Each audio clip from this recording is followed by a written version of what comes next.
धनबाद सांसद ढुल्लू महतो ने कहा कि राज्य में हत्या और लूट आम बात हो गई है और इतना ही नहीं, अपराधी भी बेखौफ होकर घूम रहे हैं। नमस्कार, बबलू फॉर इंडिया में आप सभी का स्वागत है। प्रदेश में गिरती विधि व्यवस्था के खनिज संसाधनों की लूट, भ्रष्टाचार एवं सहित अन्य मुद्दों को लेकर भाजपा ने मंगलवार बाघमारा प्रखंड मुख्यालय के पास एक दिवसीय धरना दिया।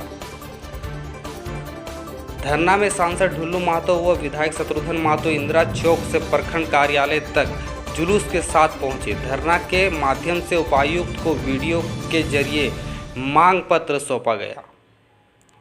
सांसद ने कहा कि झारखंड सरकार के पहले कार्यकाल में खनिज संसाधनों की लूट हुई है। पंचायत से लेकर सचिवालय तक भ्रष्टाचार फैला। अब दूसरे कार्यालय में भी यह और बढ़ा गया है। कानून व्यवस्था की हालत खराब है। हत्या और लूट आम बात हो गई है। अपराधी भी बेखौफ होकर घूम रहे हैं। बहन बेटियां घर से निकलने में डर रही है। बलात्कार और सामूहिक बलात्कार की घटनाएं सरकार की नाकामी को दिखा रही है। विधायक शत्रुघ्न महतो ने कहा कि हेमंत सरकार ने स्थानीय नीति, नियोजन नीति और भाषा विवाद में राज्य को उलझा दिया है। नगर निकाय चुनाव नहीं हो से शहरी क्षेत्र में जनता की समस्या बढ़ गई है। कहा कि राज्य की जनता हेमंत सरकार से ऊब चुकी है।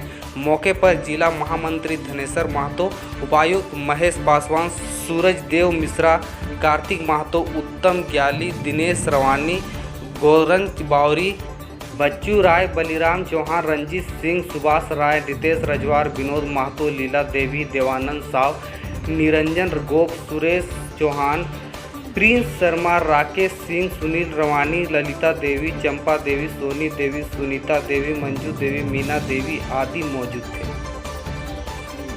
कानून व्यवस्था ना के बराबर है।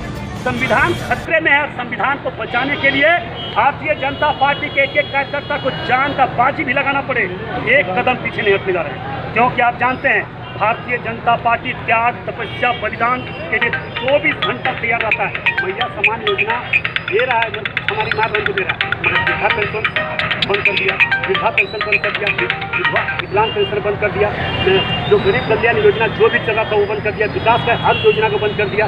अरे भैया, कितना दिन चलेगा ये झूठा वादा? कितना दिन चलेगा? कितना दिन ये झूठा बातें वादा पूरा कीजिएगा? इसलिए मैं इसका घोर विरोध करता हूँ। आप जहाँ जहाँ पे देख रहे हैं कोलफिक्र में जो गरीब लोग बसे हुए, जो गरीबों को जमीन जा रहा है, उसको जबरन पुलिस के द्वारा लाठी चार्ज करके, लाठी मारकर उसे जेल भेज दिया जाता है। उसका जमीन में जबरन काम करवाया जाता है। जल जंगल जमीन का रक्षा यही हेमंत सोरेन जी कर रहे हैं। हेमंत सोरेन जी 75% आरक्षण देने की बात कही थी कि यहाँ के गरीब लोग को रोजगार देंगे। एक भी जगह दिखा दे राजनीति से संन्यास ले लेंगे। अगर हिम्मत है सरकार में, एक भी जगह दिखा दे कि हेमंत सोरेन घोषणा करने के बाद 75% यहाँ के गरीब लोगों को, यहाँ के लोगों को जिनका जमीन गया है, जो गरीब लोग बचे हुए, जो लोग प्रभावित है, उनको 75% दिए हम राजनीतिक से संन्यास ले लेंगे। मगर नहीं तो ये वापस ले और जनता से, झारखंड की जनता से, 3.5 करोड़ जनता से माफ़ी मांगे कि हम जो कहे थे वो नहीं कर पाए, जो हम बोले हैं वो भूल गए, हम वादा किए थे हम नहीं कर पाएंगे, हमें माफ़ करिए। सरकार को माफ़ी मांगनी चाहिए। स्वास्थ्य विभाग में भी वही स्थिति है। अब जन कल्याण योजना जो चल रहा है, जो वही स्थिति है। मतलब सारी योजना समाप्त हो गया, बंद हो चुका। कोई योजना से यहाँ पे लाभ नहीं। जो भी इस राज्य में योजना चल रहा है, सारा योजना केंद्र सरकार का है। मैं दावे के साथ कह रहा हूँ। अभी देखिए, गया पुल चौड़ीकरण केंद्र सरकार से हमने करवाया। आपका निरसा में फ्लाईओवर बनने का काम प्रारंभ हो चुका है, वो हमने करवाया, भारतीय जनता पार्टी ने करवाया। निरसा में, अब गोविंदपुर में फ्लाईओवर, जो जाम की स्थिति, आप भी आसनसोल, दुर्गापुर कोलकाता जाते होंगे, वहाँ के जाम की स्थिति क्या रहती थी? आज बहुत वर्षों से लोग यहाँ पे डिमांड कर रहे थे कि वहाँ पे भी वो काम प्रारंभ हो चुका है। धनसार से गोविंदपुर एक फ्लाईओवर लगभग हजारों हजार करोड़ का वो योजना था। राज्य सरकार ने उसको टेंडर होने के बाद, DPR का टेंडर होने के बाद निरस्त कर दिया। ये दुर्भाग्य के साथ कहना पड़ रहा है। राज्य सरकार कर भी नहीं पा रहा और हम लोग योजना ला रहे हैं तो उसको बंद कर दिया जा रहा है। मैं क्षेत्र के जनता वासियों से मेरा आग्रह होगा कि आप हमें हिम्मत दीजिए, हौसला दीजिए, आशीर्वाद दीजिए। सदैव आपके साथ संघर्ष करते रहेंगे, खड़ा रहकर आपका योजना को धरातल पर उतारते रहेंगे। रह गए बात एयरपोर्ट का मामला, तो एयरपोर्ट एक स्टेट में 5 एयरपोर्ट है, तो यहाँ पे क्यों नहीं एयरपोर्ट बनना चाहिए? धनबाद में हर चीज़ का कोयला का राजधानी यहाँ पे है, IIT है, ISM है, यहाँ पे सारा चीज़ का व्यवस्था है और यहाँ पे एयरपोर्ट नहीं है। हमने तो आपका यहाँ के चीफ सेक्रेटरी से, अपने उड्डयन मंत्री हम रेड्डी जी से बात करवाए, नायडू जी से बात करवाए और उन्होंने कहा कि आप जमीन उपलब्ध कराओ, एयरपोर्ट बनाना मेरा काम है। राज्य सरकार की इच्छा शक्ति कितना कमजोर है, कितना गलत मानसिकता है कि भाजपा के नेतृत्व में नहीं होना चाहिए, भाजपा नहीं करे, ये स्थिति सोच है। अरे भैया नहीं करना चाह रहा, भाजपा के सामने सरेंडर करो, भारतीय जनता पार्टी तुम्हें आशीर्वाद देगा और काम इस राज्य में करने के लिए सारा फंड देगा, फंड भी देने के लिए तैयार है, मगर फंड लूटने के लिए नहीं, फंड को धरातल पर उतारने के लिए फंड केंद्र सरकार देगी।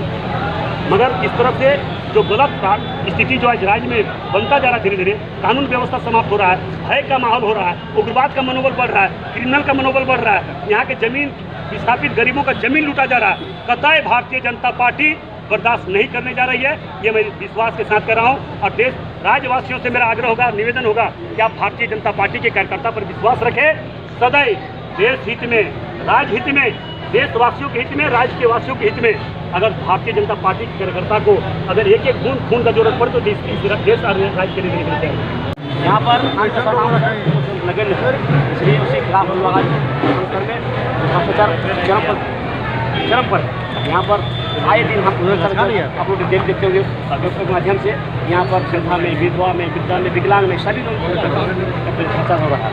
आज सरकार जो है अपने स्वार्थ के लिए एक इसे योजना चला रही है।